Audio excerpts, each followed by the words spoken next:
Bilan 2025. Alors, déjà, bienvenue dans cette nouvelle configuration. Tu vois que c'est pas pareil que sur toutes les vidéos que j'ai eu à faire. Pépite, bienvenue. Un peu de cocooning, un peu de cosy. En fin d'année, on a tous l'habitude de faire un bilan. Mais très souvent, on ne s'assoit pas pour se dire, là, je dois noter Ce qui n'a pas marché, ce qui a marché. On le fait souvent oralement.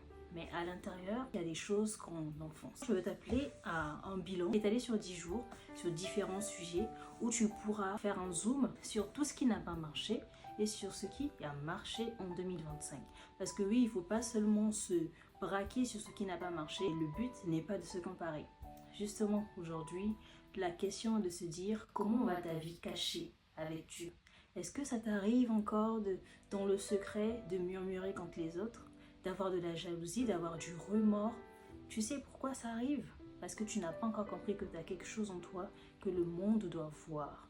Si tu as vu ma dernière vidéo, j'ai écrit un poème que j'ai nommé Créateur doux, où je déclare à Dieu qu'il a fait de belles choses. Je sais qu'il a fait à mon image et je lui demande qu'il puisse me montrer et m'apprendre à discerner ce qu'il a mis en moi.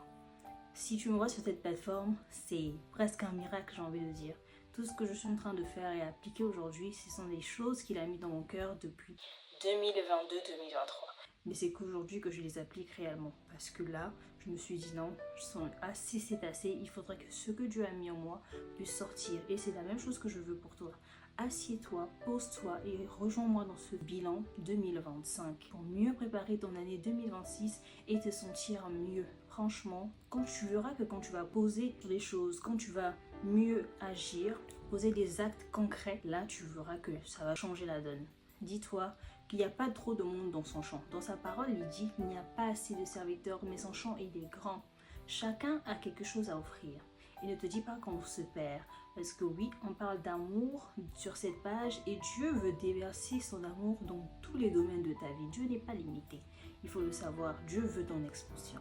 C'est pour ça que sur cette page, il y aura des séries de témoignages, comme je l'ai dit. Il y aura des poèmes qui vont dire comment j'exprime mon amour à Dieu et t'inspirer également à exprimer ton amour à Dieu, soit par tes prières ou par des poèmes, comme le roi David, mais aussi de se dire que la relation avec Dieu, c'est quelque chose qui doit être soft. Dieu t'aime d'un amour inconditionnel. Toi aussi, tu ne dois pas te mettre trop de conditions, il faut un cadre spécifique pour l'aimer. Non, c'est faux. Dieu a besoin d'être aimé comme nous avons besoin qu'il nous aime dans toutes les circonstances possibles. Alors même en cette fin d'année, même si ton année ne s'est pas bien passée, même si tu as eu des échecs, même si ce que tu attendais n'est pas arrivé, en cette fin d'année, franchement, il est plein de surprises. Il peut encore faire des miracles, il peut encore faire des prodiges et il peut justement mieux te préparer pour ce que tu dois recevoir en 2026. Donc dis-toi, j'ai quelque chose à offrir au monde et je dois m'autoriser à faire sortir cela. Et tu verras justement que quand tu te concentreras sur ce que tu dois ressortir, sur toutes les bénédictions que Dieu a mis en toi, sur tous les talents qu'il t'a donné d'exercer, tu seras une bénédiction pour plusieurs et pour toi aussi. Alors, rejoins-moi dans ce bilan. À bientôt.